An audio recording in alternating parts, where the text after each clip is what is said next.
Zabbuli ey'ekkumin'omusanvu. Wulira ensonga ey'obutuukirivu, Ayi Mukama, lowooza okukaaba kwange, tega okutu owulire okusaba kwange okutava mu mimwa egy'obukuusa. Omusango gwange guve w'oli, amaaso go gatunuulire obutuukirivu.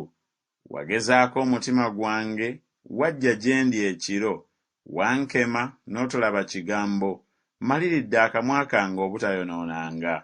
Mu bikolwa by'abantu olw'ekigambo eky'emimwa gyo, neekuumanga mu makubo ag'abantu abalina ekyejo. Olugendo lwange lwanywera mu makubo go, ebigere byange tebiseereranga. Nkukoowodde kubanga ggwe ononziramu, Ayi Katonda, ontegera okutu kwo, ompulire bye njogera.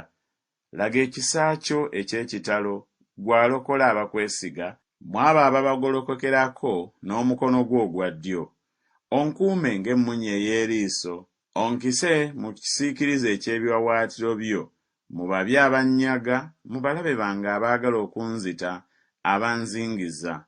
Babikkiddwa amasavu gaabwe, n'akamwa kaabwe boogera eby'amalala.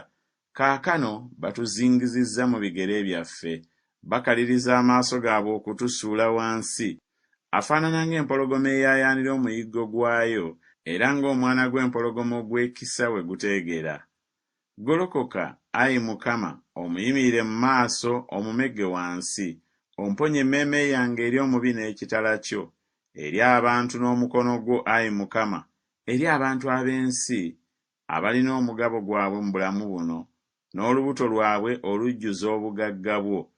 Banyiye abaana, n'ebintu byabwe ebisigalawo babirekera abaana baabwe. Nze amaaso go ndigalaba mu butuukirivu, ndimatira bwe ndizuukuka n'ekifaananyi kyo.